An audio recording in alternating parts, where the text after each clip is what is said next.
Bienvenidas y bienvenidos a ese cuarto ciclo de coloquio Conflictos Territoriales. Hoy tenemos a dos invitados para una sesión titulada Certificación en las industrias salmonera y forestal. Así que invitamos a tener un diálogo entre dos investigaciones en curso. Les pido por favor si pueden apagar sus micrófonos mientras las personas hablan para facilitar la comunicación. Los ponentes van a tener 20 minutos cada uno y después vamos a abrir un momento de intercambio y preguntas, así que pueden hacer sus preguntas en el chat o pedir la palabra y yo haré la moderadora de hoy para tratar de hacer un reparto equitativo de la palabra. Antes voy a presentar a nuestros dos invitados. Tenemos primero a Ricardo Rivas, miembro del coloquio Conflictos Territoriales. Ricardo es también investigador adjunto de la línea Geografías del Conflicto de COES. Es sociólogo egresado de la Universidad de Concepción y magíster en Desarrollo Humano de la Universidad de la Frontera.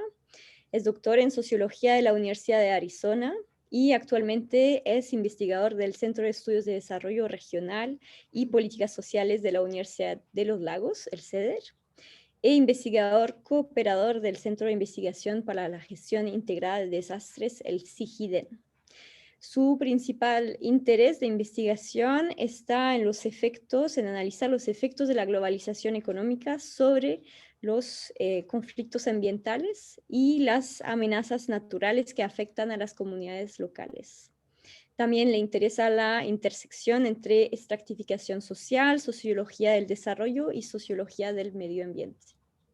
El segundo invitado es Tomás Undurraga, es investigador adjunto de la línea de conflicto político y social de COES y es profesor asociado del Departamento de Sociología de la Universidad Alberto Hurtado. Tomás es doctor en Sociología de la Universidad de Cambridge y postdoctorado en Estudios de Ciencia y Tecnología por la Universidad College London. Ha escrito sobre variedades de capitalismo, élites empresariales y reacciones al neoliberalismo en Argentina y Chile, así también sobre el papel de la prensa en la producción de la economía en Brasil. Sus investigaciones actuales se centran en los estudios de incendios y el nuevo régimen climático en expertos en bosque y en la producción de conocimiento en la ciencia contemporánea en Chile. Es también parte del equipo editorial del Journal of Cultural Sociology. Vamos a empezar con la presentación de Ricardo y después la de Tomás. La de Ricardo se titula Regulación privada transnacional y gobernanza territorial y abordará el tema de la industria del salmón en Chile. Ricardo, te dejo hablar. Tienes 20 minutos. Gracias. Gracias, Matilde. Voy a compartir pantalla. Gracias por la oportunidad de compartir esta investigación en curso y tener la suerte de poder converger en este espacio con Tomás, quien ya tiene una trayectoria mayor en este ámbito, y ojalá que sea muy provechoso ambas presentaciones. En mi caso es una investigación que se enmarca en mi proyecto postdoctoral que tiene que ver con la legitimidad y gobernanza medioambiental de la industria del salmón y que una buena parte en el proceso de investigación ha sido de alguna manera tomado cierto protagonismo estos procesos de certificación privada en este ámbito.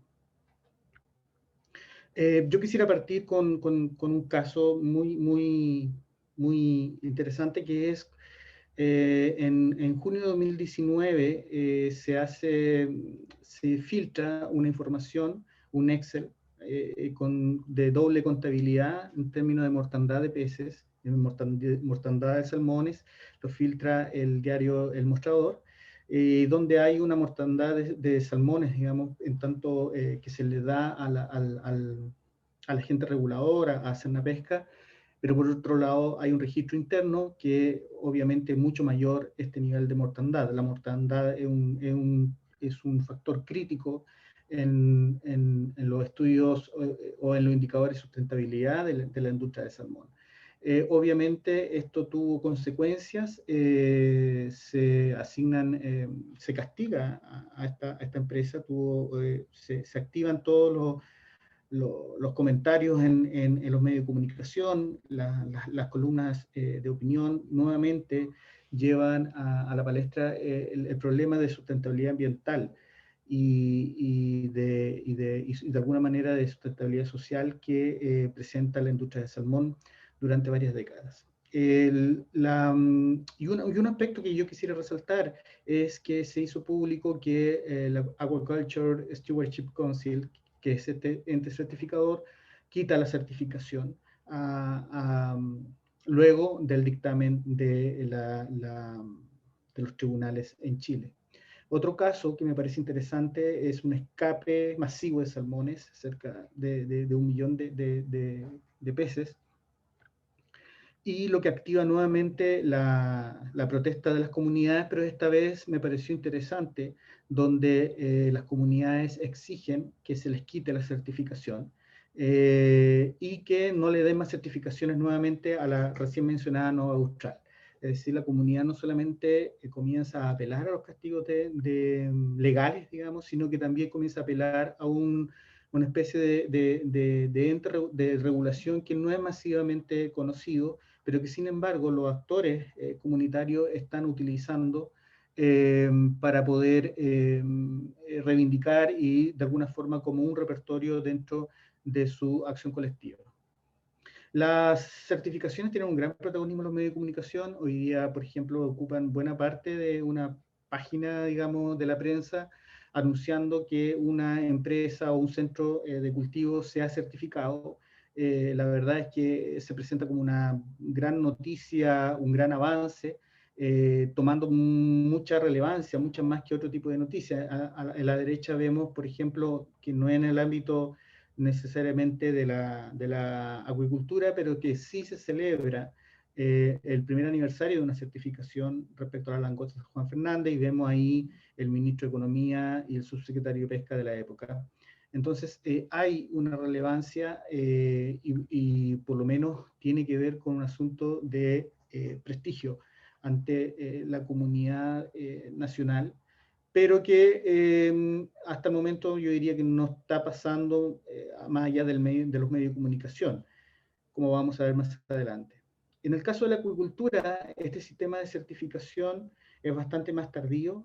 Luego probablemente Tomás nos hable de los comienzos en el área forestal, que luego pasa a ser en el ámbito de la pesca silvestre, y luego comienza a tener cierta fuerza en la acuicultura, dada su relevancia de la acuicultura frente justamente como una forma de solución al agotamiento de los recursos silvestres, ¿ya?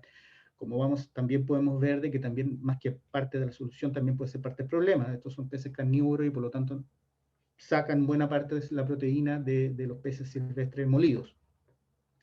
Esto es bastante tardío, el comienzo del sistema de certificación. Acoger el sistema de certificación probablemente fue un poco más rápido que en el sistema forestal, porque ya había una experiencia anterior que justamente el aspecto forestal instala, y por lo tanto rápidamente exige un boom de certificaciones. A juicio de Beatriz Cid y Barriga, esto tuvo que ver con la crisis de Lisa, porque fue un mecanismo de renovación y de un indicador de una gobernanza 2.0. Yo quisiera resaltar rápidamente algunos aspectos interesantes desde un punto de vista de sociopolítico respecto a este tipo de certificaciones. En general, las certificaciones comienzan en los años 90, luego de un gran proceso donde se nombraban y se avergonzaban a las empresas que tenían malas prácticas laborales o medioambientales. Fue parte también de los denominados nuevos movimientos sociales, que eran estos consumidores de los países del centro muy preocupados por lo que se consumía y por lo tanto con un consumismo de tipo ético consciente. Se cuestiona la externalización del conflicto que implica las cadenas globales de valor, en el sentido de que si bien las empresas tienen cierta origen nacional, el capital, obviamente los conflictos que se presentan en el proceso de producción son puestos en otros territorios, digamos, a lo largo de la cadena de producción. Estas malas prácticas denunciadas, por supuesto, condicionan las inversiones y condiciona también la forma en que las grandes cadenas, por ejemplo, de supermercados, comienzan a comprar los productos, pero a la vez tensiona porque no pueden ponerse barreras tarifarias, barreras no tarifarias, como ciertas condiciones en laborales o medioambientales, porque eso afectaría los tratados de libre comercio promovidos por la Organización Mundial de Comercio. Por lo tanto, había que buscar una salida alternativa pro mercado, y en general hay una construcción sociopolítica de instituciones de mercado en los países del centro, y donde también se le hace una gran promoción porque finalmente se promueven como instrumentos para mejorar las condiciones incluso de derechos fundamentales en el mundo. En las puertas de destino, en el caso de nuestro país, en general creo que la autorregulación de este tipo ha sido promovida por Salmon Chile y especialmente por Global Salmon Initiative, que es un conglomerado de transnacionales y empresas nacionales también aquí en Chile, que se comprometen hacen un pacto por la sustentabilidad y tienen una serie de informes de sustentabilidad donde entregan una serie de datos que luego vamos a ver respecto a condiciones o indicadores clave de sustentabilidad. Creo que también se está usando como una alternativa al chantaje del empleo, aunque el chantaje del empleo sigue siendo muy fuerte en un periodo crítico, esta idea de que si cuidamos por aspectos medioambientales, aumentamos el desempleo, este chantaje existe, pero sin embargo en algunos ámbitos se tiene que ir más allá de este argumento y las certificaciones han sido un indicador. Y la gestión de conflicto, más bien de una perspectiva consultorial, y la idea de responsabilidad social empresarial muy implicada con estos sistemas de certificación. A mi parecer hay que problematizarlos desde una idea de gobernanza medioambiental que, que de alguna forma más allá del proceso de certificación, más allá de los detalles que podrían quedarse más bien en el ámbito del management, y me parece que tiene una trascendencia o un interés sociopolítico mayor. En general, el tema de la gobernanza medioambiental ha estado muy tensionada por la dualidad público-privado o Estado-mercado, que ha sido destacada por diferentes tipos de autores. En este caso, podemos ver cómo en el caso de gobernanza, las certificaciones privadas están en intersecciones muy importantes, digamos, entre la sociedad civil y el mercado, o en este caso el mundo del capital, pero también entre el gobierno y el capital. Ahora, en el caso nuestro, me parece que no ha ido tan allá como, por ejemplo, estar en la intersección total. Me parece que esto no ha sido a este nivel, tal vez sí en otros procesos de certificación, pero en el caso salmonero todavía está en una forma incipiente. Revisando justamente la Política Nacional de Acuicultura, que está en proceso de consulta, este tipo de elementos no son parte crucial de esta política, por ejemplo. Hay otras postulaciones que pueden ser un poco más aplicables a nuestra realidad, en este continuo entre gobernanza con gobierno, o aparte del gobierno, o aparte del Estado. De alguna forma, este tipo de regulaciones se acercan más a un gobierno sin gobierno, o sea, a una gobernanza sin gobierno, pero creo nuevamente que estamos lejos de ese tipo de preocupación, por ejemplo, de alguna manera. Lo que sí creo es que hay una multiplicidad de actores, no solamente a nivel nacional, sino a nivel global, que debería ser de preocupación de este fenómeno. Es decir, hay un campo estratégico de acción, en el sentido en el sentido de los estudios de campo en Bourdieu y otros autores, autoras, respecto a cómo se mantiene la estabilidad de un campo dentro que hay desafiantes incumbentes en mantener un sistema de gobernanza. Estas relaciones, por ejemplo, de origen, donde hubo una relación muy fuerte entre los movimientos de consumidores, el gobierno y las grandes empresas, se enfrentan a una serie de interacciones que también están en el punto de destino, donde se aplican justamente este tipo de certificaciones. Para poder observar, por lo tanto, de mi acercamiento a esto, es sumamente necesario verlo desde el estudio de la globalización. Al menos encontramos dos grandes posturas, que es una de la economía política internacional, que es bastante crítica con este tipo de modelo y que le llama un sistema de gobernanza internacional de tipo neoliberal, y que lo asocia a la necesidad de los países del centro a buscar alrededor del mundo, en estas cadenas globales, la extracción de valor.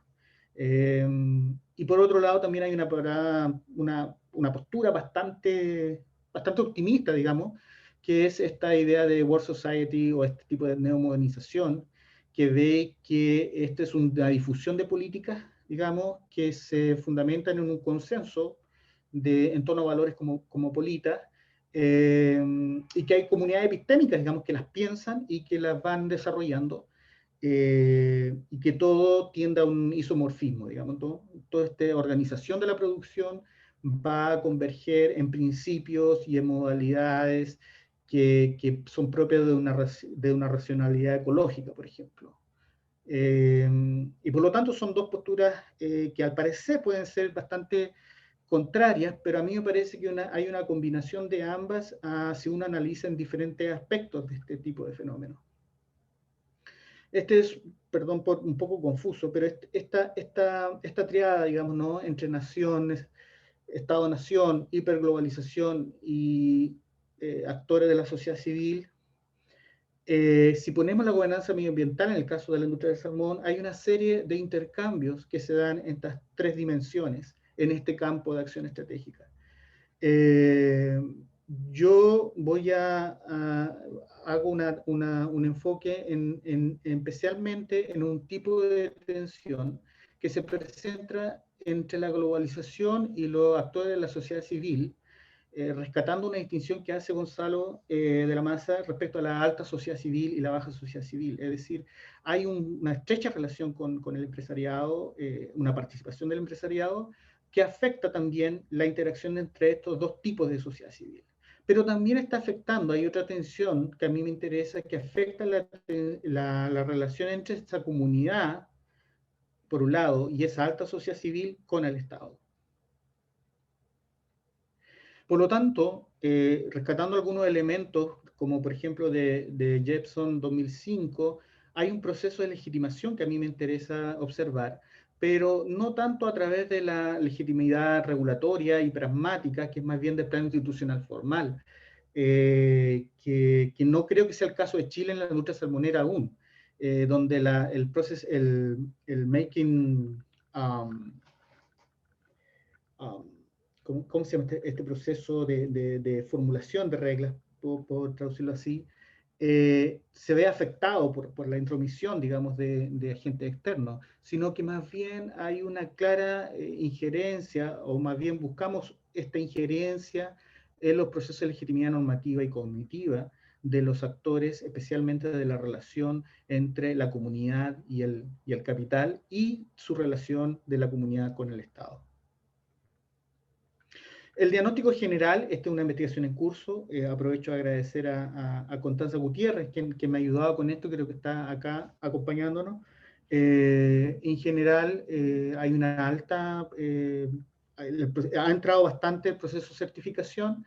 Las certificaciones en azul tienen que ver más con aspectos comunitarios, las en verde en asuntos laborales, y son la ASC y la BAP, las que son instancias certificadoras que más han acogido la industria del salmón en Chile. Cabe decir también que la industria del salmón en Chile predominantemente un capital nacional.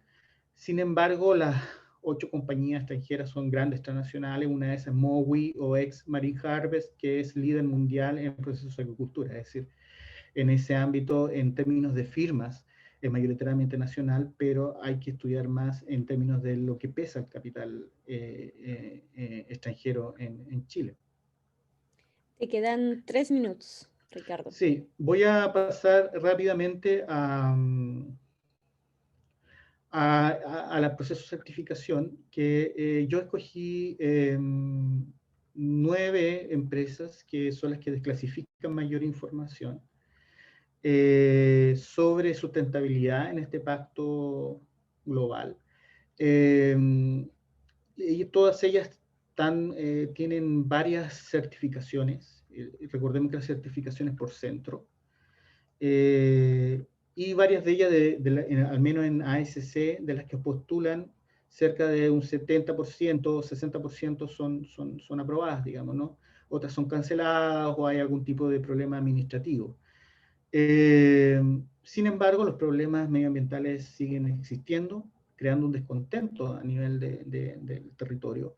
Solamente aquí hay una indicación, por ejemplo, el gran problema del problema de la industria del salmón es combatir, por un lado, los parásitos. Aquí vemos que la cantidad de meses donde se sobrepasa lo máximo en términos de piojos de salmón, y por otro lado el sobreabuso de antibióticos, donde se compara con Noruega, que en el gráfico no alcanza a aparecer, digamos, o sea, es mucho mayor. Entonces hay una disonancia entre estos procesos de certificación y el desempeño de sustentabilidad ambiental que se muestra. Una certificación, y es lo que vamos ahora a entrar en este aspecto, hay un análisis cualitativo pendiente de este tipo de certificaciones, donde hay 3 aspectos que se miden en las relaciones con la comunidad, y una serie de indicadores que a mi parecer son bastante débiles, pero que hay que analizar con mayor profundidad. Es decir, este acceso a recursos, simplemente se le pregunta a los entrevistados, ustedes se han visto privados de acceder a uno de estos recursos vitales, y no hay mayor profundidad, es decir, hay un nivel bastante superficial en las relaciones con la comunidad.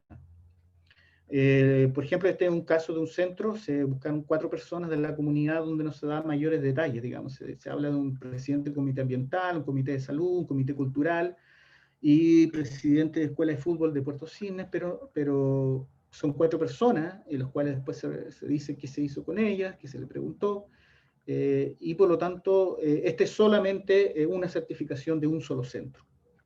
¿Ya? Entonces hay, no sé, 100 centros por evaluar y revisar. Este es un trabajo pendiente y que más bien yo estoy adelantando acá para recoger ideas. En la atención capital comunidad, yo quisiera relevar de que esta idea de evaluar por centros, sin duda hay un zoom en las relaciones de comunidad con la industria, es decir, no es una relación abstracta, sino que es bastante situada. Sin embargo, hay que analizar aspectos de sesgo muestral, es decir, estas instancias no sé con qué criterio eligen a los representantes de la comunidad, ni todavía no sabemos bien qué es lo que se le pregunta. Otro aspecto que a mí me parece interesante es que estos procesos de certificación en el proceso no han sido cuestionados, o al menos no tenemos indicios de que ha sido altamente cuestionado por representantes de la comunidad, salvo que cuando se pide que se les quite la certificación, como comenzamos a ver en el ejemplo. Eso me parece sumamente interesante, e incluso lo veo que probablemente se integre al repertorio de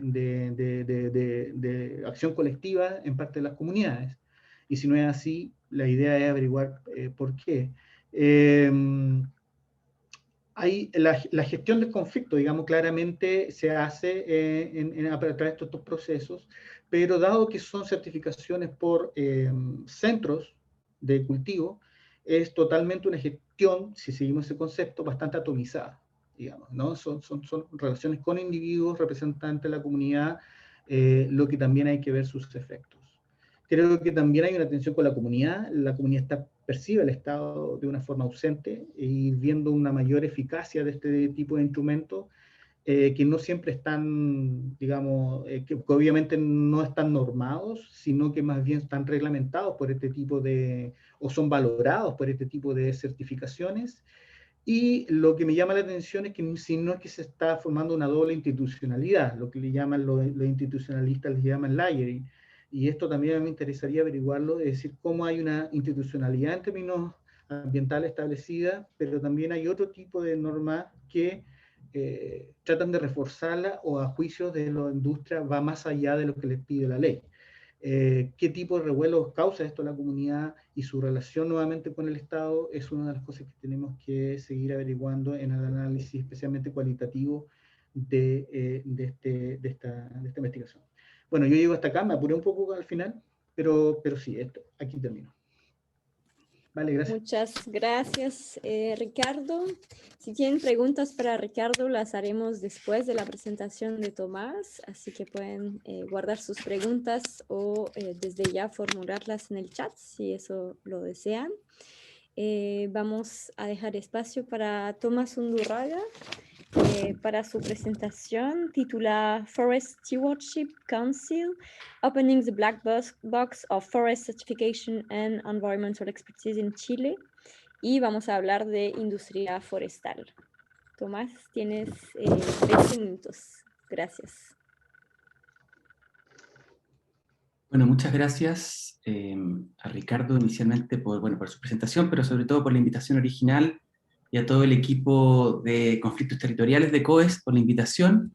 Es un honor estar aquí y muy encantado de compartir resultados de investigación en curso y avanzados también. Antes de partir quisiera aquí reconocer que este es un trabajo que venimos haciendo con Felipe Márquez, quien es ayudante de investigación del Fondesit que dirijo, sobre incendios forestales y nuevo régimen climático. Y esta es una investigación que hemos llevado por los últimos 2-3 años, pero ha sido un poco interrumpida lamentablemente por la pandemia, específicamente el trabajo de campo que hemos realizado. ¿De qué trata esta presentación del día de hoy? Esto es básicamente un artículo que tenemos ya casi listo, que lo que hace es abrir la caja negra de la certificación forestal en Chile, con el objetivo justamente de comprender dos cosas. ¿Cuáles son las prácticas de valoración? Y aquí estamos en una literatura distinta a la que presentaba Ricardo recientemente. Aquí estamos más bien en la literatura de los estudios de ciencia, tecnología y sociedad, y de sociología económica propiamente tal. Entonces nos preguntamos por dos cosas, por las prácticas de valoración y por el tipo de fricciones que genera en la industria forestal las prácticas generales que tiene la industria, y qué papel tiene esta certificación como un mecanismo para aminorar o para canalizar esas tensiones inherentes de esta industria. A modo introductorio, FCC es una iniciativa internacional de multi-stakeholders que fue establecida en 1993 para promover la responsabilidad social empresarial en el manejo forestal. Lo que hace básicamente es proponer estándares de producción sustentable, tanto en la producción de madera como en los productos forestales, y lo que significa es básicamente que la producción es ambiental, social y económicamente sustentable. Personalmente me parece interesantísimo el tema de los Stewardship Council como tal, como experimento regulatorio no estatal. Básicamente, ¿qué capacidad tiene el mercado o los propios actores privados de poder generar mecanismos de gobernanza alternativos al Estado? ¿Y qué efectividad tienen este tipo de mecanismos de gobernanza? En el caso de FCC surge básicamente por una frustración y una constatación en la cumbre de la Tierra en Río en 1992, en el cual básicamente los ambientalistas y las propias empresas forestales que estaban presentes acceden a un diagnóstico común de que los estados-nación no tenían las herramientas o las capacidades suficientes para poder contener la deforestación global y la pérdida de la biodiversidad. ¿Qué es lo que caracteriza al FCC en particular como mecanismo que emerge el año siguiente a esta cumbre? Es que se forma como una asamblea general intersectorial que funciona con estas tres cámaras, ambiental, social y económica, y se organiza como un mecanismo internacional que se reproduce con esta lógica en los distintos países. En esta investigación en particular nos hemos basado en trabajo etnográfico que hicimos en una de estas empresas certificadas. Hemos hecho entrevistas con distintos miembros de FCC y con consultores que trabajan para FCC y con algunas empresas reguladas por FCC, así como análisis de documentos que constituyen esta certificación forestal. Esto es básicamente, si se meten en la página web, hoy en día incluso hay varios libros que aparecen con esta certificación Forest Stewardship Council, que es esta organización internacional que promueve el tipo de trabajo certificado ambiental, social y económicamente sustentable. La historia de FSC en Chile, sin embargo, no es tan dulce como aparece en los folletos, o no es tan suave, no es tan fácil o straightforward como diría. FSC primero intentó penetrar en el mercado chileno a fines de los años 90, promovido principalmente por activistas ambientales, que promovían esta certificación ambiental en un sector forestal que estaba plagado de conflictos sociales, indígenas, territoriales y ambientales. La industria forestal chilena inicialmente se resistió o se opuso a este tipo de certificación, proponiendo su propia certificación, que se llama CERFOR. Y esto fue, de hecho, fue un tipo de certificación que se desarrolló por unos 5 o 10 años y tuvo su, podríamos decir, su momento en el cual fue bastante competencia con FSC. Pero hay un momento importante, y aquí es interesante la historia que contaba recién Ricardo a propósito de esta idea de las presiones internacionales o el avergonzar a las industrias. Aquí hubo un reportaje muy importante de la ONG Forest Ethics que denunció las malas prácticas de la industria forestal chilena en el New York Times el año 2002 y que generó amplio revuelo y repercusión, invitando a no comprar los productos chilenos, excepto que fueran certificados con estándares FSC, porque era una industria con malas prácticas territoriales, ambientales, sociales y con problemas locales. Entonces, desde mediados de los 2000 y hacia finales de los 2000, FSC comienza a ser incorporado dentro de la industria forestal chilena, específicamente de las dos grandes corporaciones dominantes del sector, que son CMPC y Forestal Arauco, promoviendo estos estándares de producción económicos, ambientales y socialmente sustentables. A la fecha, hoy en día, hay más de 2.330.000 hectáreas de las sobre 3 millones que existen de plantaciones en el territorio nacional, es decir, alrededor del 80% de la producción forestal nacional está certificada. Y lo interesante, sin embargo, y es aquí el problema al cual nos queremos referir, es que si bien cerca de un 80% de la producción forestal, en el caso chileno, está certificada, la industria forestal al mismo tiempo se ve crecientemente involucrada en mayores conflictos, tanto de legitimidad como de violencia en los territorios en los cuales opera o en los cuales trabaja. Entonces aquí pareciera que va a haber una contradicción, porque existe una mayor certificación y al mismo tiempo que existe un incremento del conflicto.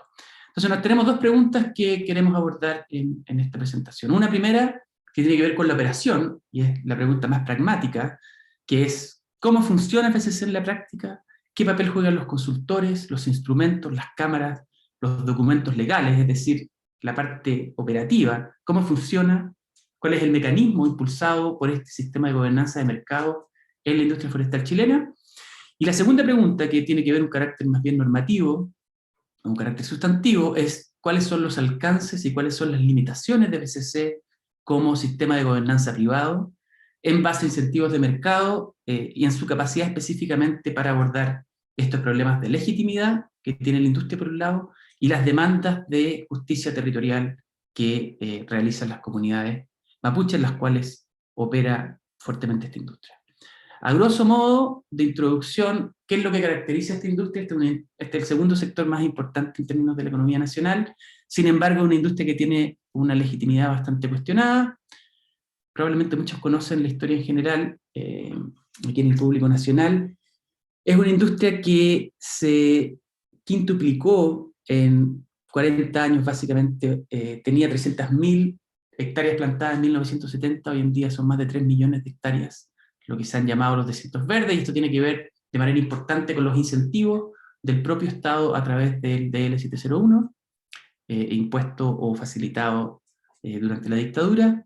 Esto llevó, después de varios procesos y años de transformación, en lo que tenemos hoy en día, que son dos grandes corporaciones, CMPC y Arauco, como las principales empresas dominantes del sector. Son firmas globales que operan más allá del territorio nacional, que tienen plantaciones y producción fuera de Chile, y son actores globales que son bastante interesantes también mirados desde la perspectiva internacional.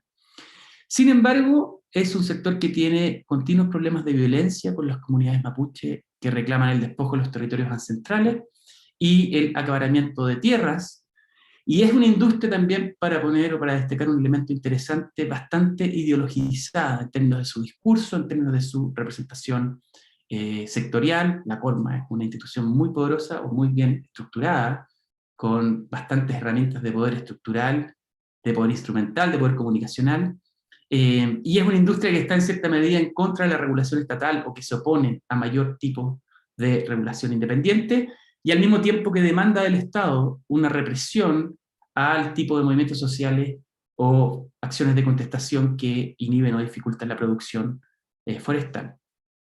Y es una industria que hay que decirlo, que es de manera bastante interesante reconocerlo, que es una industria que tiene mucha presencia territorial, en muchos lugares cumple funciones correspondientes al Estado o que el Estado desafortunadamente no llega, como varios de los consultores que conversábamos lo reconocían. Hay muchos lugares en los cuales les gustaría encontrarse con Ceremis y con presencia del Estado bastante más fuerte, sin embargo quienes están son Forestal Arauco o CMPC y tal vez alguna ONG, que había un ejemplo que ponían de Concepción. ¿Cuál es el argumento que vamos a presentar? ¿Cuáles son los hallazgos un poco de esta investigación? Y el argumento que defendemos es que FCC efectivamente ha transformado las prácticas de producción forestal en la industria de manera importante en varios aspectos. Primero, ha incentivado a las empresas a cumplir con las leyes forestales, y eso tiene que ver con el imbrincado que existe entre las leyes estatales y estos sistemas de gobernanza privada. Segundo, ha estimulado un tipo de racionalidad en la gestión de la producción que ha permitido optimizar o promover el uso racional de los recursos y el incremento de la productividad de las forestales, y esto para los pequeños y medianos productores es bastante interesante o significa un cambio significativo.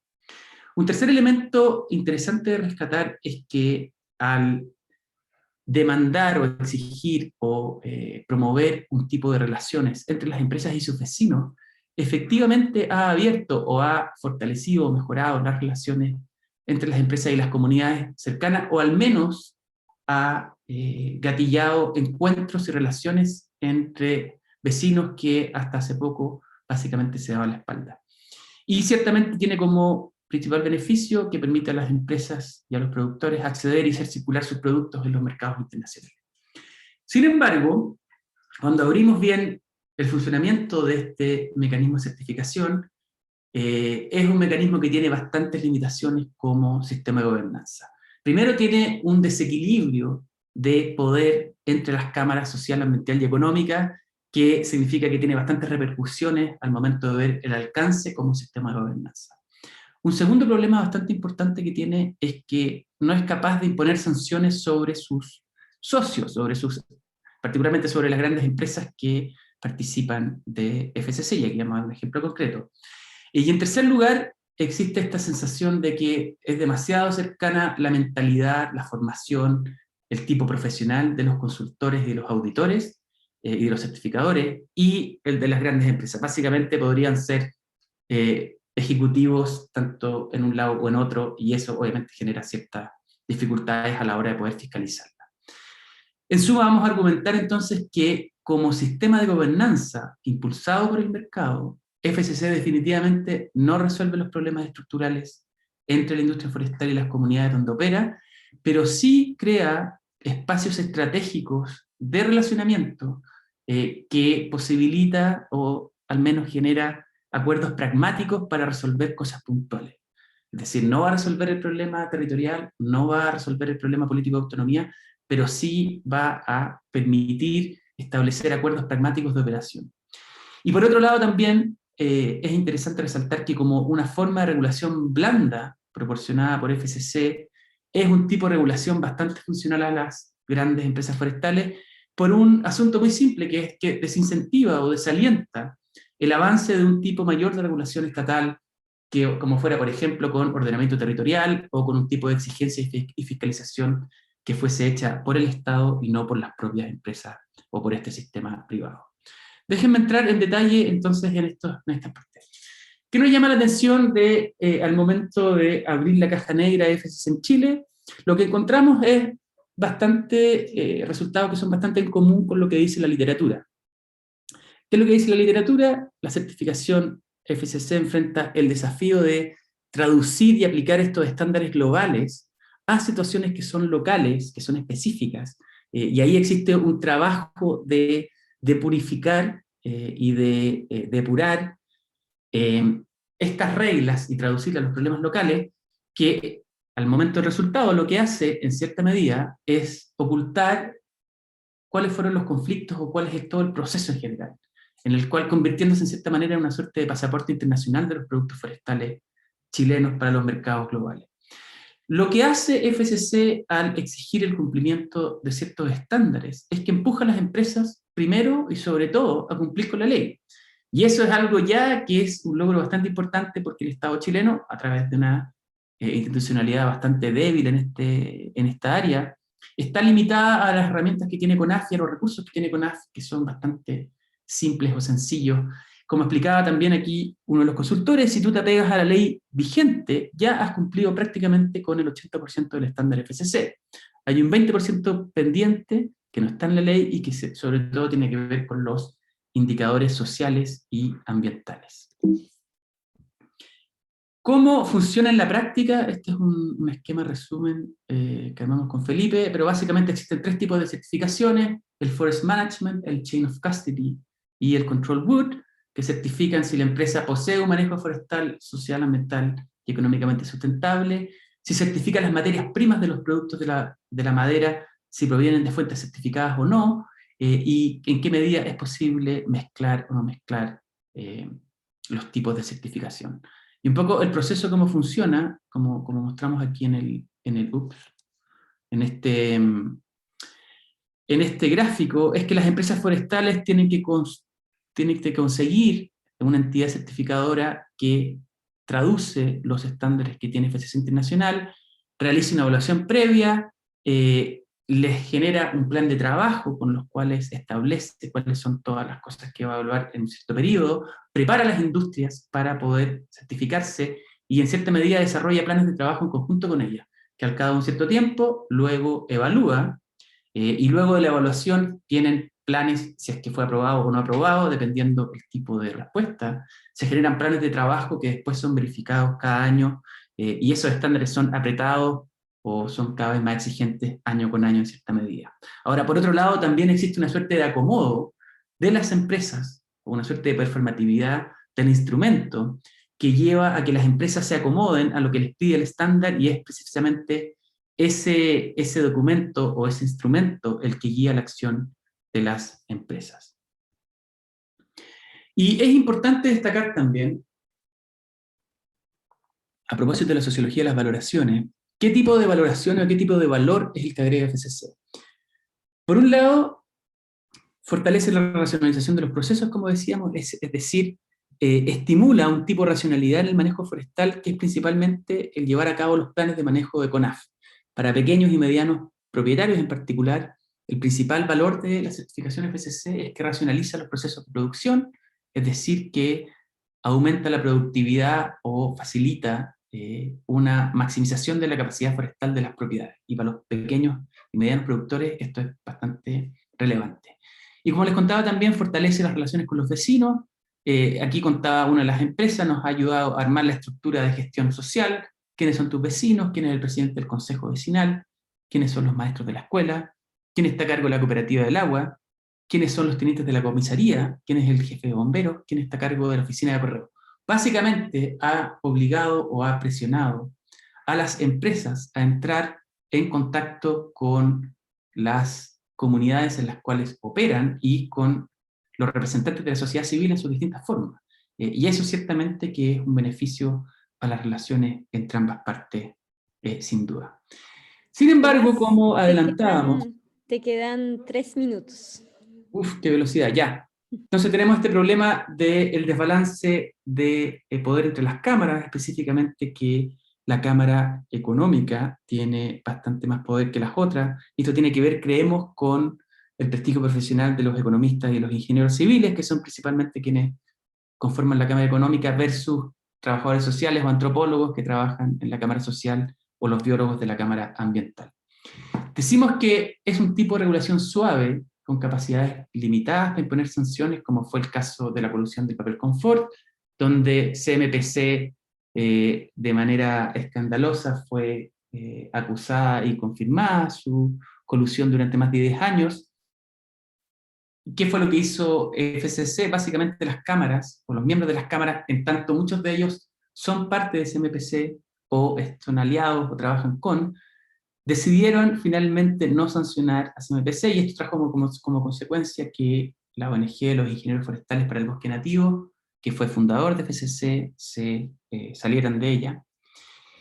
Y el tercer problema que veíamos era que los auditores y consultores tenían esta mentalidad bastante cercana con la industria, es decir, tienen un enfoque de ingeniería y de gestión muy cercana a la industria y a las sociedades forestales, son poco críticos con el actuar de Arauco y CMPC, y tienen baja sensibilidad con las demandas territoriales y de autonomía mapuche. Déjenme mirar las preguntas entonces centrales sobre qué tipo de gobernanza ofrece como esquema privado de mercado. Como decíamos, funciona como un mecanismo de certificación complementario a las leyes del Estado. Básicamente lo que hace es que estos sistemas de mecanismos de gobernanza privado funcionan bien cuando existen buenas reglas estatales. Y las burocracias estatales en ese sentido tienen una fuerza de influencia en el propio surgimiento y difusión de iniciativas privadas como la certificación forestal y la certificación agrícola. Y este es el caso de los planes de manejo de CONAF.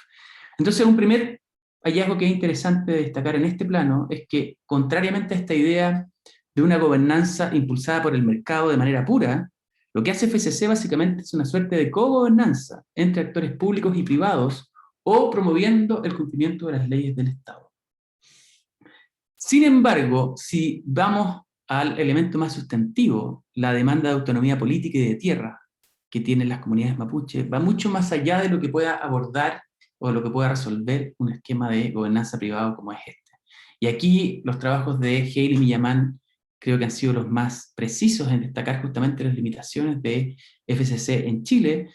Por cada una de estas iniciativas de buen vecino que FCC ha certificado, dicen Millamán y Hale, habrán 20 o 30 otras comunidades que sus principales miembros lo que dicen es que quieren que se vayan las empresas forestales de al lado. Básicamente, la tensión ha aumentado con los años de sequía y con la militarización de la zona, y para los activistas mapuche, la certificación FCC puede mejorar el comportamiento de las empresas, pero difícilmente va a mejorar los problemas estructurales. Sin embargo, me quedo con estas dos láminas y termino, es interesante resaltar que FCC crea aperturas estratégicas, es decir, abre oportunidades para relaciones pragmáticas y transaccionales vinculadas a intereses y objetivos específicos. Y esto significa un acercamiento mucho más pragmático en el sentido de no esperar un reconocimiento mutuo, ni esperar una reconciliación entre las partes, sino un acuerdo pragmático de convivencia en cierta manera, sin resolver los problemas de fondo. Y en eso ha sido interesante cómo FCC efectivamente ha ayudado a transformar las prácticas y la cultura organizacional de algunas de estas empresas forestales, creando oficinas de relación comunitaria, contratación de personal mapuche y programas para convertir a las empresas en buenos vecinos. Mi última lámina con esta cierro es que lo que nos sitúa esto con un problema moral y un problema político que es bien interesante de abordar, es que una solución estructural para los reclamos territoriales mapuche y los problemas de legitimidad de la industria forestal requiere soluciones que sean bastante más amplias del Estado y de la propia sociedad, como lo que estamos viendo con la Convención Constituyente. Sin embargo, podemos decir que FCC es un paso en la dirección correcta. Las empresas actualmente operan mejor, son mejores vecinas que lo eran 10 o 15 años atrás. Dicho esto, desde una perspectiva crítica, FCC lo que hace es que le quita presiones al Estado, permitiéndole continuar a la industria, postergando los esfuerzos serios por las demandas territoriales y por la autonomía del pueblo mapuche y la justicia ambiental en general. Y en ese sentido es un tipo de regulación blanda, como le hemos llamado, que evita una adecuada regulación ambiental, con planificación territorial, con criterios sociales y ambientales que vayan más allá del lucro sectorial. Entonces podemos decir como cierre que las cuestiones morales están arraigadas en procesos políticos que son bastante más amplios y que requieren participación política más allá de estos mecanismos impulsados por el mercado. Eso. Muchas gracias. Bienvenidas a las preguntas, comentarios y reacciones. Muchísimas gracias, Tomás, por tu presentación. Podemos abrir una ronda de preguntas. Pueden hacer preguntas para Ricardo y o Tomás, o preguntas para los dos.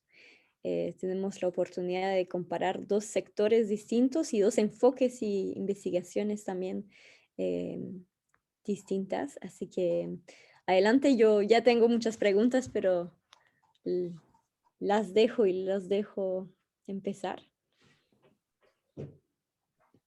Jolín, ¿quieres empezar con una pregunta? Muy interesantes las dos. Tengo dos preguntas. La primera, en relación al Estado. Mencionan los dos el Estado. ¿Cuál es la posición del Estado frente a estas certificaciones? Porque mostraron bien que de alguna manera les hace el trabajo, pero al mismo tiempo también genera problemas, ¿no? Porque simplemente delega al Estado a organizaciones privadas ese trabajo de certificación. Y pienso tanto en el Estado nacional, o sea, el Estado chileno en este caso, como quizás en organizaciones como la OMS o otras organizaciones internacionales de tipo públicas, digamos, y que también tienen algo que decir ahí en esos intercambios de productos, ¿no? Y mi segunda pregunta tiene que ver con la escala. Bueno, desde la geografía, ustedes están hablando de escalas todo el tiempo, pero no hablan de escalas directamente, digamos, como con el término de escalas, ¿no? También saber si ustedes ven con la llegada de estas certificaciones internacionales un cambio de escala que implique cambios en las relaciones. Bueno, describieron en parte estos cambios en las relaciones, pero un cambio profundo que pueda, digamos, involucrar este cambio de una escala nacional a una escala que ahora está completamente interrelacionada entre global y local, que mostraron muy bien.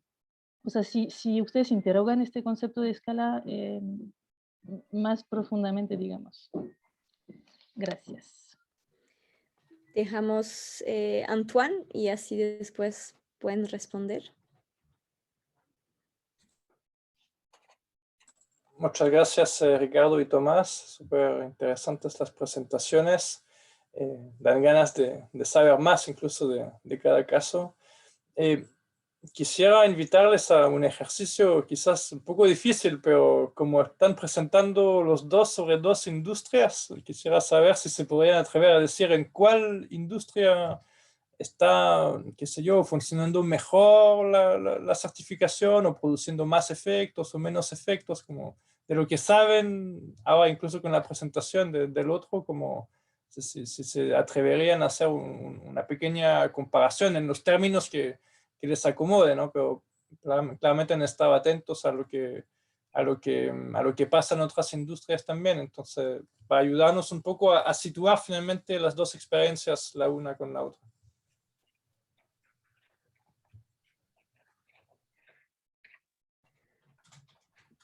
Felipe, y así cerramos una primera ronda de preguntas.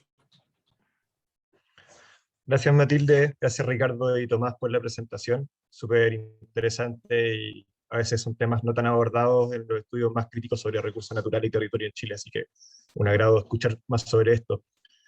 Tengo una duda un poco, yo vengo más de la tradición de la red global de producción y cadenas de valor, en donde la literatura va dando cuenta que en cierta medida los casos más, no sé si más positivos de certificaciones, pero sí que han tenido un impacto más notorio, como el Fair Trade, por ejemplo, siempre tienen atrás movimientos de consumidores organizados que son muy activos y que ellos van marcando un poco la pauta y que permiten bloquear incluso ocasionalmente la entrada a algunos mercados de los productos chilenos, o podría pasar, pasó con Home Depot y las forestales chilenas en su momento, y en el caso del salmón creo que no ha sucedido.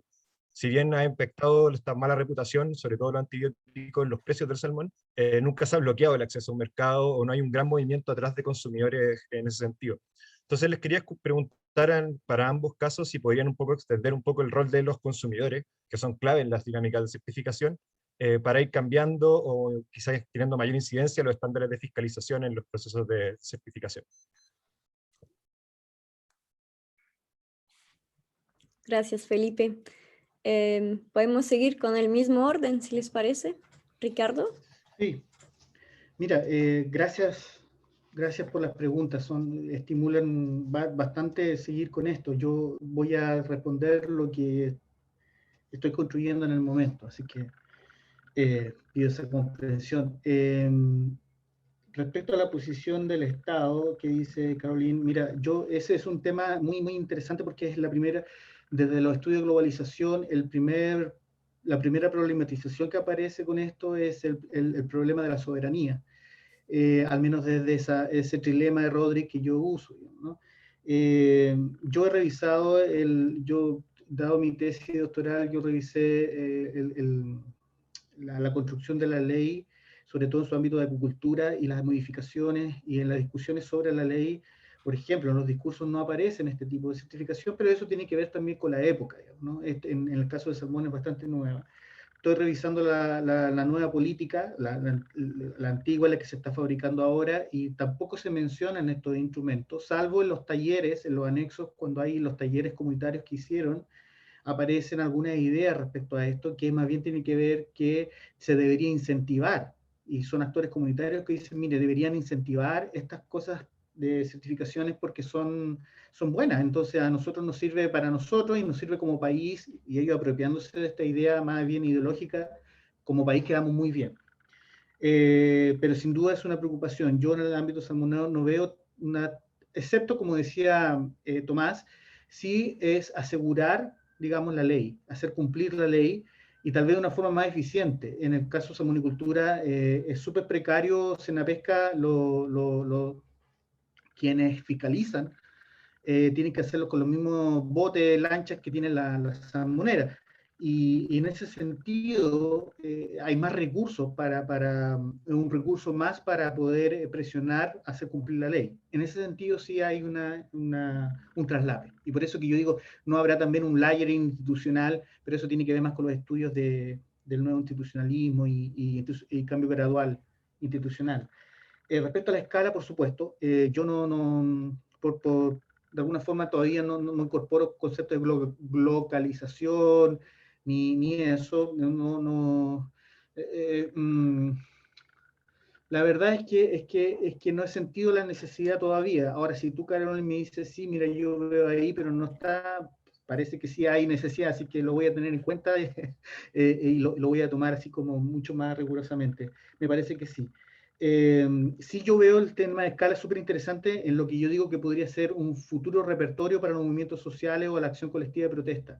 Cuando los van a avergonzar o van a pedirle a los procesos de certificación que por favor le quiten la certificación a tal empresa, eso no es un asunto menor.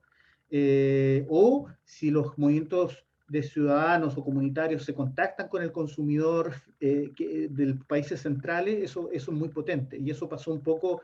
Recuerden ustedes en The Guardian cuando salió la denuncia por el tema de las paltas, por ejemplo. Es un caso que ahora tuvimos muy reciente, y el ministro dice, oye, lavemos la ropa en casa, y bueno, totalmente fuera atemporal, digamos, siendo que esa es la tendencia hoy día.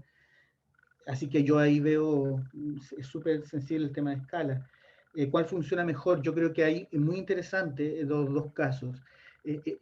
Tomás está frente a un asunto por mucho más tiempo que lleva esta certificación y una problemática mucho mayor. Es decir, comparar ambos, hay algunas cosas de proporción. Sin embargo, hay algunos puntos comunes, que esta idea de reforzar lo ya existente en términos de legislación. Me estaba preguntando si también había esta idea de ir un poco más allá de la ley, de lo que les pedían. Tal vez hay una diferencia, digamos, ¿no? De cómo se presentan estos representantes de la industria, cómo presentan esta idea. Yo al menos lo que he escuchado, sin estudiar sistemáticamente el área forestal, hay como una coincidencia en el discurso de que se va más allá de la ley o que se es más eficiente que la ley burocrática. Yo creo que ahí hay un punto en común bien interesante y que también hay mucho que aprender del movimiento social o el movimiento comunitario o territorial del ámbito salmonero. Hay mucho que aprender de cómo se ha armado el movimiento también de resistencia en el caso forestal. Y el caso de Felipe, detrás, sí, o sea, no ha habido grandes movimientos, pero sí de parte no solo consumidores finales, pero sí los supermercados. Costco, Walmart, han presentado serias dudas y eso les tiembla el piso cuando sucede eso. Y por eso también en este caso me interesa también de que no es, o sea, Walmart mueve el piso, pero también Walmart es parte del directorio de ASC. Es decir, ahí hay un asunto bien endógena que hay que deconstruir ese arreglo institucional que existe globalmente. Yo eso es lo que se me ocurre para responder a las preguntas. Gracias. Muchas gracias, Carolina, Antoine y Felipe también por las preguntas, y a Ricardo por la provocadora respuesta. Comparto varias de las cosas que dice Ricardo. En el caso de la industria forestal, la posición del Estado respecto a estas certificaciones yo diría que es bastante de conformidad o bastante complementaria. Y esto tiene que ver con otra cosa también, que es cuál es la institucionalidad del Estado que está entre medio de la industria forestal y el propio Estado. Estoy pensando aquí en el Infor y en el propio CONAF, cuál es el perfil profesional, que es muy cercano, o en términos de formación profesional, son ingenieros forestales con una forma de entender la industria muy cercana al mundo de la productividad. A nosotros nos llamó mucho la atención que en todas las entrevistas que hicimos con gente del Infor, por ejemplo, era casi lo mismo que estar hablando con la Asociación de Forestadores, y muy parecido a lo de Porma también. Entonces, en ese sentido, yo tengo la impresión de que es muy funcional, pero aquí haría otra distinción a propósito de tu pregunta por las escalas, que es, aquí hay una diferencia importante entre lo que es la regulación y la relación entre el Estado y las grandes empresas, y la regulación y el Estado y los pequeños y medianos propietarios. Para las grandes empresas existe una suerte de comunidad epistémica, por utilizar uno de los términos que proponía Ricardo, o más que una comunidad epistémica, una comunidad de formación profesional en muchos aspectos. De los ingenieros forestales y este carácter managerial o de la gestión que es muy fuerte, que es cómo hacer del uso territorial un uso territorial más eficiente, producir más madera en menos años, y la justificación es una justificación moral muy interesante, que es que la madera es necesaria para el desarrollo nacional, en la vivienda como material es el menos invasivo respecto al cemento y a otro, etc. Hay una fuerte justificación racionalista de la industria de la madera, que es la misma que está presente en Infor y en CONAF. Entonces el tema de la escala aquí es muy distinto a las grandes empresas que a los operadores y medianos y pequeños productores, que es bastante más difícil, es bastante más caro proporcionalmente lo que es certificar sus producciones, y es bastante más exigente lo que significa poder acceder a ese tipo de certificación. O sea, aquí yo lo mantendría a propósito de la escala, más que la global local y multinacional, que en el caso de las grandes empresas operan definitivamente en ese registro. Aquí diría que el desafío es pensarlo para los pequeños y medianos productores, y cuál es el beneficio, cuáles son también los costos o las dificultades que tiene participar de este tipo de certificación. Respecto a la pregunta de Antoine, ¿cuál funciona mejor? Yo respondería, ¿mejor para quién? Mejor para las industrias. Yo creo que este es un modelo muy aceptado en este momento para la industria forestal chilena. Es conveniente para las grandes corporaciones tener un tipo de certificación que tiene un reconocimiento internacional, que les da un cierto prestigio, que les da una certificación que es reconocida y les permite efectivamente entrar a los mercados internacionales. Pero si uno pone la misma pregunta de para quién funciona mejor en términos de los objetivos ambientales o las disputas territoriales, definitivamente creo que no es muy satisfactorio las transformaciones que ha generado en la industria forestal el FSC. O sea, si bien ya es parte del estándar no reemplazar bosque nativo por producción de especies exógenas como los pinos y los eucaliptus, las proporciones de reservas de áreas de bosque nativo no se han incrementado. La cuestión de entender los valles como unidades sistémicas en las cuales hay que proteger el agua y hay que entenderlo de manera sistémica no ha sido transformado. Es decir, es una ley que también diría que es bastante funcional un poco a la estructura actual. Y en ese sentido no creo que funcione muy bien pensando en objetivos ambientales o la transformación del uso del territorio. O sea, ahí como que creo de nuevo, la pregunta de Antonio es ¿para quién? Bien, ¿para quién? Y yendo al punto de Felipe, me parece súper interesante la pregunta por la presión de los movimientos sociales y de los consumidores en particular para transformar las prácticas. Y creo que en el caso de FCC en Chile es muy interesante cómo la presión internacional a través de la prensa, lo que fue este llamado de la ONG Forest Ethics, para que no compraran los productos, efectivamente generó un impacto en la capacidad de poner sus productos afuera de las forestales y en la disposición a cambiar, porque lo que hizo la industria, que también habla del poder estructural y el poder instrumental de la industria, es que decidieron tener su propia certificación. Eso también es un acto muy de una arrogancia o que revela el peso que tenían, o el peso que tienen. Para ponerlos en contexto, las CMPC y Arauco son de las principales empresas mundiales, o sea, no solamente a escala nacional, tienen un peso regional y global que es muy relevante. Ahora, la otra parte, como se puede entender la pregunta de Felipe por la relación entre movimientos sociales y las transformaciones de las prácticas de las empresas, haciendo una lectura más bien a la Polanyi, yo tengo la impresión de que en este caso,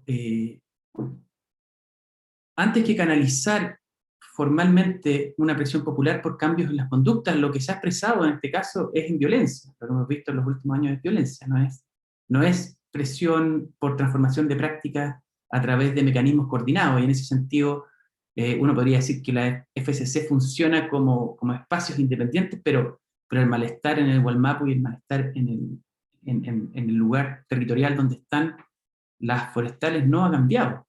Y en eso como mecanismo no, o sea, me parece que está en una escala, en otra escala, estamos en una cuestión identitaria, territorial, histórica, no sé. Para lo cual las herramientas y la capacidad de un mecanismo de gobernanza privado son muy limitados para poder resolver un problema de esa magnitud y de esa escala. Eso. Gracias, Tomás. Hay una pregunta de detalle. Caroline pregunta. Bueno, y Ricardo dijo que no sabía de si podemos tener una aproximación de cuánto cuestan esas certificaciones. No, era como paralela para el chat nomás, no para el plenario. Solo en caso. Pero yo creo que es proporcional no es un precio fijo, es proporcional Sí, al me tamaño imagino. certificado, a la cantidad de consultores que se necesitan, al proceso es proporcional. Pero, de nuevo, proporcionalmente para una gran empresa es un costo menor la certificación en sí mismo, no las transformaciones que tienen que hacer después, versus lo que es el proceso de contratar un consultor y la exigencia que eso significa para una pyme.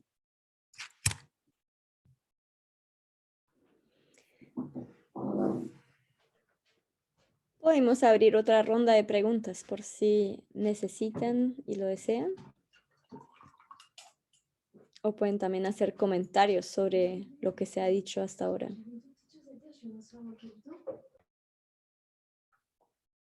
Yo tenía una pregunta para Ricardo, que me pareció muy interesante el análisis como detallado de cada una de las empresas. Mostraste un cuadro, Ricardo, como de unas 15 empresas. Y daba, por lo que quedé con la impresión del cuadro, es que existían distintas certificaciones. Y esas certificaciones son todas partes de esta certificación de producción de la acuicultura responsable, o son certificaciones paralelas. No, son paralelas. Hay obviamente algunas que tienen ciertas coincidencias, que es la que mostré, la ASC con la VAP. Al parecer la VAP es menos difícil de conseguirla, tal vez más barata, no lo sé todavía, pero suelen tener esa certificación. Y la ASC. Las otras dos tienen que ver con ámbitos más relacionados con el ámbito laboral. Y por lo tanto tienen que probablemente vengan con sus directrices más apegadas a la OIT. Pero son distintas, son paralelas. Diego Velázquez tenía una pregunta. Adelante, Diego. Hola, sí, buenas tardes ya. Muchas gracias por sus presentaciones, de verdad, fueron bastante interesantes. Tenía una pregunta para Ricardo, bien específica, que él hablaba sobre una, no sé, crítica que respecto a la externalización del conflicto que se da a partir de las certificaciones. Quería preguntar si es que esos conflictos se refiere al conflicto con las comunidades, al conflicto laboral, o con qué actores estarías refiriéndote. Y quisiera preguntarle a Tomás si es que ha visto dentro de la certificación en el sector forestal alguna problemática también similar respecto a, bueno, eso. Muchas gracias. Bueno, yo me refería a los orígenes de esta idea de certificación, que justamente fue muy fuerte en el ámbito forestal y producción de madera, y que justamente una de las críticas que se le hace es que, dado que externalizaban los problemas, las externalidades, por llamarlo de alguna manera, también externalizaban el conflicto, y por lo tanto eso estaba invisibilizado. Y por lo tanto, una forma de responder a esa invisibilización que ya no se podía sostener era los procesos de certificación. En el caso concreto, en la industria de salmón, es muy difícil externalizar esos conflictos porque la cadena productiva, en su gran mayoría, está localizada, está territorializada en diferentes partes, pero por ejemplo, de la región de los lagos, la región de Aysén. No así, por ejemplo, Noruega, que pone parte del proceso del filete de salmón, lo manda a filetear a algún país de Europa del Este, por ejemplo. Entonces, en Chile es muy distinto, y eso presenta una diferencia, por ejemplo, con Noruega, y eso sería interesante de observar. Y además decir que buena parte de las empresas han tenido un importante proceso de integración horizontal, vertical también, pero principalmente, perdón, vertical, horizontal también, han ido comprando otras empresas, pero también una integración vertical. Entonces manejan casi toda parte del proceso de salmón, lo que también es interesante observar porque puede ser más fácil de alguna forma controlar las variables que tengan que ver con sustentabilidad y otros asuntos, pero a la vez se hacen cargo de las problemáticas que presentan los diferentes estadios de producción. Por lo tanto, es casi el ejemplo contrario de externalización. Así que gracias por tu pregunta, que me permitió explicar esa parte. Diego, a mí no me quedó muy clara la pregunta para el sector forestal, si la pudiese repetir, por favor. Sí, claro. Si es que en el sector forestal tú hayas visto algo del impacto que ha generado la certificación en algunos conflictos sociales, ya sea con las comunidades o con el conflicto capital-trabajo o por el impacto ambiental, no sé. Eso. Un poco, gracias, ahí me queda más claro. Bueno, efectivamente, como presentábamos, la certificación ha facilitado o ha tenido efectos positivos respecto al conflicto, en términos de canalizar lo que Haley y Yaman llaman estas aperturas estratégicas, o básicamente que ha permitido resolver problemas prácticos. Por ejemplo, el paso de los camiones y el polvo que levantaban, el impacto que tienen ciertos procesos productivos como en términos de los desechos, la demanda de las comunidades locales por ser integradas en los procesos, básicamente que tengan prioridad de contratación de comuneros locales en vez de externalizar los procesos incluso con las empresas tercerizadas. Y en ese sentido, sí, yo creo que como mecanismo que fomenta o impulsa a que los actores se sienten en la mesa, tiene efectos positivos, sin duda. Sin duda tiene efectos positivos de resolución de conflictos. Dicho esto, y mirado desde una perspectiva crítica, yo creo que es un tipo de regulación que es muy instrumental o es más instrumental a las empresas que a las comunidades aledañas en términos de agendas o en términos de agrupaciones. Lo mismo que si le preguntas a las ONG ambientalistas, probablemente las expectativas que tienen de la capacidad de transformación de prácticas de FSC como certificación es limitada. Entonces, no sé, entregaría una respuesta matizada, que es ayuda en cierta medida, pero es ciertamente insuficiente si uno pone estándares o expectativas de sustentabilidad un poquito más exigentes. Por eso planteaba en la presentación que me da la impresión que FCC finalmente funciona como un tipo de regulación blanda que es funcional a la industria forestal porque inhibe la demanda o la presión por una mayor regulación estatal, por ejemplo, por una demanda por ordenamiento territorial, que con el caso de los incendios quedó de manifiesto que la industria forestal tenía un problema. Porque toda la producción forestal está pensada en cómo hacer la plantación y la cosecha en procesos más eficientes. Esto significa que hay grandes o vastas expansiones de tierra en las cuales los pinos tienen las mismas edades y, por ejemplo, para los incendios, esas son condiciones para que se expandan con las llamas a través de las copas con mucha mayor facilidad. O sea, una estrategia, si uno la pensara productivamente, exclusivamente, por ejemplo, pensando en los incendios, o si tuviese un tipo de ordenamiento territorial desde el Estado que regulara la industria, exigiría un tipo de plantación y ordenamiento de la industria que tuviese un criterio diferente al de la eficiencia en la producción. Por ejemplo, criterios de seguridad. Entonces, en eso, diría sí, ha disminuido o ha canalizado conflictos, pero no lo suficiente como para abordar los problemas estructurales. Muchas gracias a ambos por sus presentaciones y respuestas. Si no hay más preguntas, vamos a terminar esta sesión. Estamos bien con las preguntas, igual nos quedan siempre comentarios y dudas, así que no, es una invitación para seguir esa conversa y seguir con las próximas sesiones del coloquio. Para nosotros ha sido muy interesante escuchar en especial a Tomás, bueno, Ricardo ya lo conocemos un poco más, porque estamos abriendo justamente un eje de reflexión sobre el rol de los actores privados en la gobernanza territorial y ambiental, y esa sesión en particular abre nuevas preguntas y nuevos ejes de investigación.